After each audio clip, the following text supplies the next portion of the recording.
The Dark Tower. 7. The Dark Tower is the final book in Stephen King's epic series, bringing Roland Deschain's long and perilous journey to the mysterious Dark Tower to an emotional and intense conclusion. The book is divided into multiple parts, each pushing Roland and his Ka-Tet closer to their ultimate destinies. The novel ties together threads from the previous books, resolving key storylines while also delivering a bittersweet and ambiguous ending. The novel opens in the aftermath of the events of Wolves of the Calla. Susanna Dean has been transported to another world by dark forces. She is held at the Dixie Pig, a hub of evil forces including vampires, Ka-Tet, rat-headed humanoid creatures, and low men who serve the Crimson King. Susanna is pregnant with a child conceived under supernatural circumstances, a combination of her, Roland, and the demon she encountered earlier in the series. The child, named Mordred, is prophesied to be a key figure in the struggle between Roland and the Crimson King. Susanna, realizing the danger, tries to escape from the Dixie Pig. She is aided by the ghost of Père Callahan, who sacrifices himself to save her. Susanna's dual personality, Mia, the mother of Mordred, also plays a role in her escape, though Mia ultimately succumbs to the birth of Mordred. Mordred is born as a terrifying creature, half human and half spider, with extraordinary powers. He quickly grows at an unnatural pace and harbors an intense hatred for Roland, who he believes is his ultimate enemy. After devouring Mia, Mordred is left to pursue Roland on his own. Roland, Eddie Dean, Jake Chambers, and Oi continue their journey toward the Dark Tower. Along the way, they discover the existence of the Devar-Toi, a facility where psychics known as breakers are being used to weaken the beams that hold up the multiverse. These breakers, including characters like Shimi Ruiz, first introduced in The Dark Tower 4, Wizard and Glass, are controlled by the Crimson King's forces and work to destabilize the tower by weakening the beams. Roland and his Ka-Tet launch an assault on Devar-Toi to free the breakers and stop the destruction of the beams. The battle is fierce, and they manage to destroy the facility, liberating the breakers and preventing further damage to the tower. However, during this battle, Eddie is fatally wounded. His death is a devastating blow to the group, especially to Susanna, who loses her husband, and to Roland, who sees Eddie as his spiritual son. Following the battle at Devar-Toi, the group's next priority is to stop the Crimson King's servants from further undermining the tower. They discover that Stephen King, the author of their story, is central to their mission. King has written himself into the narrative, and his death would result in the collapse of the tower. Roland and Jake travel back to the real world to save King from a fatal car accident that will take his life, an event based on King's real-life accident in 1999. Despite their efforts, tragedy strikes again. In the process of saving King from being hit by the van, Jake is killed.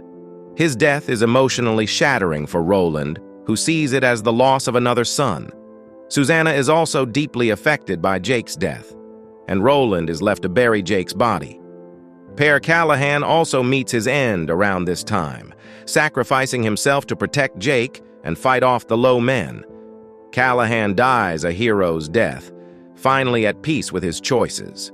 With Eddie and Jake both dead, Susanna begins to lose her connection to the quest.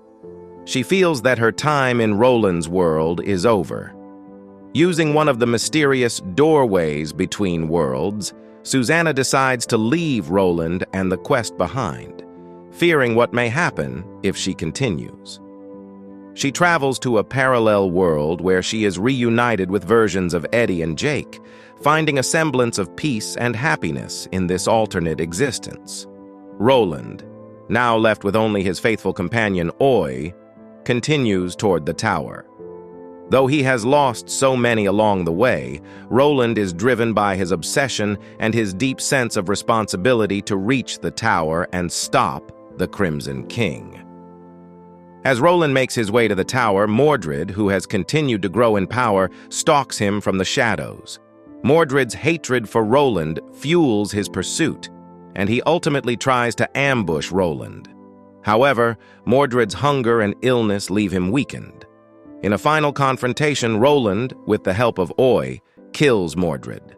Tragically, Oy sacrifices his life to save Roland from Mordred's attack, marking the last loss Roland suffers before reaching the tower. Finally, Roland arrives at the foot of the Dark Tower. Standing in his way is the Crimson King, a mad and powerful figure who has long sought to destroy the tower and plunge all worlds into chaos. The Crimson King is trapped on a balcony of the tower, wielding deadly red sneeches, similar to the devices from Harry Potter.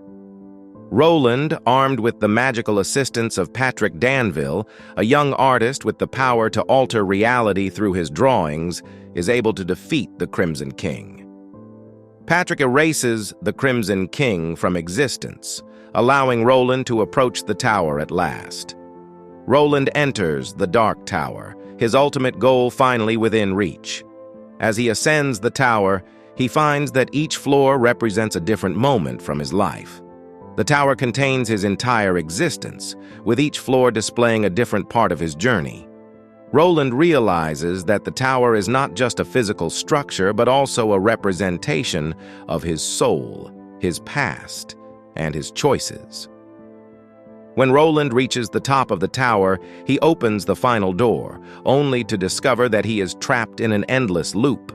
He is flung back in time to the beginning of his quest, once again chasing the man in black through the desert, as he did in The Gunslinger. However, there is one key difference. Roland now possesses the Horn of Eld, an object that may allow him to finally break the cycle of his eternal quest. The epilogue of the novel offers a bittersweet sense of closure.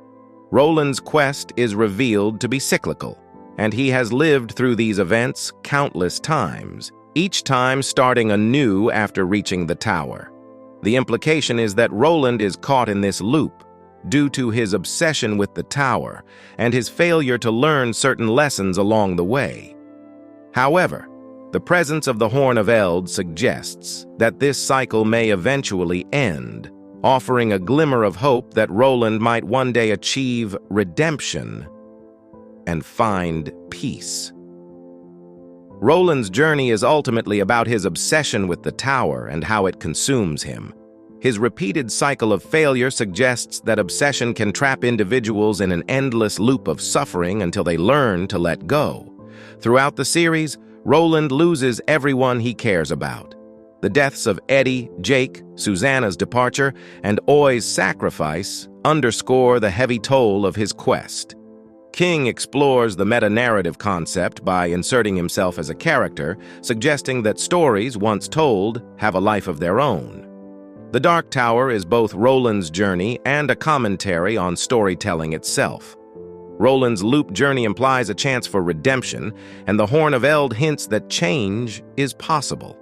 It's up to Roland to eventually break free from his fate.